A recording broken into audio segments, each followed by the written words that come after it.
You know those people who seem to operate on a completely different level? Someone who can pull off these incredible things under insane pressure, but then they struggle with the everyday stuff that seems so simple to the rest of us. Well, today, we're diving into one of the most fascinating paradoxes of human potential, all through the story of one really remarkable young man. Let's get into it. So, meet Arthur. On one side of the ledger, this guy is a World Robotics champion, with a perfect score in the finals, by the way. He's an elite provincial tennis finalist and the main driver for Team Canada's robotics team. I mean, these are high-stakes, high-pressure worlds where he just shines. But then you look at the other side. This is the same Arthur who got a 38% in his grade 10 math class, the same guy who struggles with getting homework done. So what's the deal? Is he just not motivated? How can somebody who's so driven to be the best in the world be unmotivated? That's the puzzle we're going to unpack. And a psychological assessment just hit the nail on the head with this one single phrase. Arthur was, quote, struggling to be as equally productive as he is smart. So look, this isn't a story about a lack of intelligence, not at all. It's not about a lack of desire either. It's about this disconnect, this gap between his potential and his actual performance. And understanding that gap is everything. Okay, so to solve this puzzle, we really have to look under the hood. We're going to dig into the why behind this whole paradox, and it's going to reveal a diagnosis that might surprise you, and honestly, a brilliant metaphor that'll change how you see this whole thing. Okay, so the diagnosis is ADHD, but hold on, it's probably not the kind you're picturing. This is the predominantly inattentive subtype. We're not talking about a kid bouncing off the walls. This is an inward distractibility. As his psychologists put it, the lights are on, but his mind is in another room. See, he's not being disruptive, so it's so easy to miss. He's quiet, polite, and just lost in his own world of thoughts. Now, check out the data behind the diagnosis. These are Arthur's cognitive test scores. And the difference here is just wow. His working memory, that's his brain's ability to hold and juggle information, is in the 82nd percentile. That's fantastic, right? But look at his processing speed. The ability to do simple, repetitive tasks quickly. It's way, way down in the 8th percentile. This is a massive internal disconnect. He has all the mental horsepower you could want, but the system for just executing simple tasks is running incredibly slow. And this right here perfectly explains the whole issue, using this brilliant metaphor from his psychologist. Arthur has a CEO's brain. Big ideas, high-level strategy, incredible vision.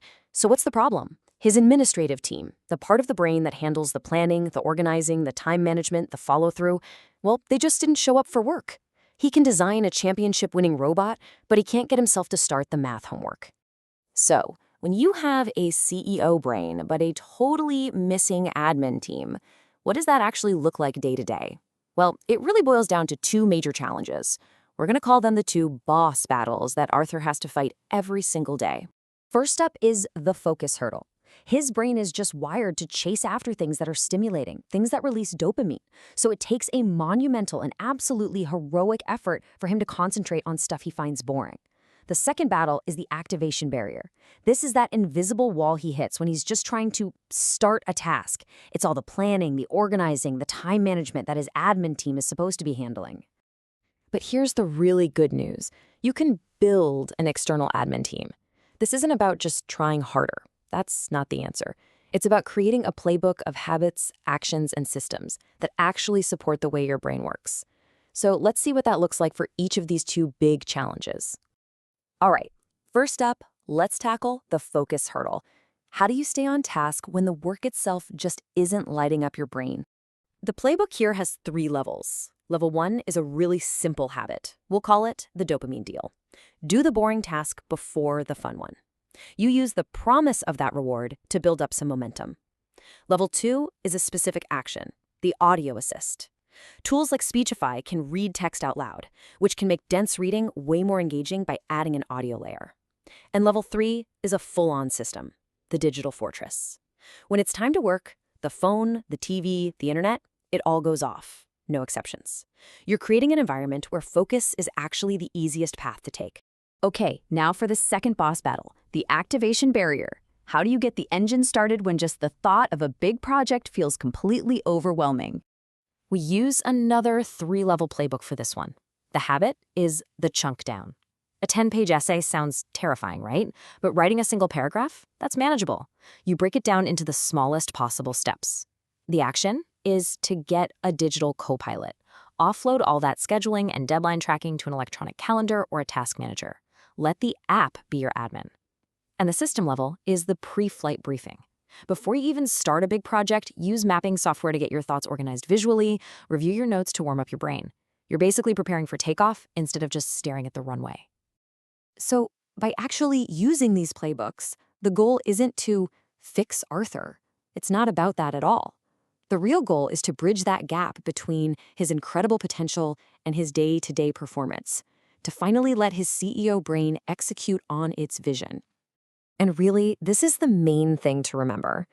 Telling someone like Arthur to just try harder is like telling a CEO to do their own accounting, their own scheduling, and all their own filing. It's just a waste of their unique talent. The real solution is to work smarter by building that external admin team, a personalized system of tools, habits, and strategies that supports the way your brain is actually wired. You know, Arthur's story isn't just about him. It's really a guide for anyone who feels that same frustrating gap between what they know they're capable of and what they actually manage to get done. And that leaves us with one final thought. How many brilliant CEOs are out there struggling in silence simply because no one ever gave them the user manual to build their own admin team?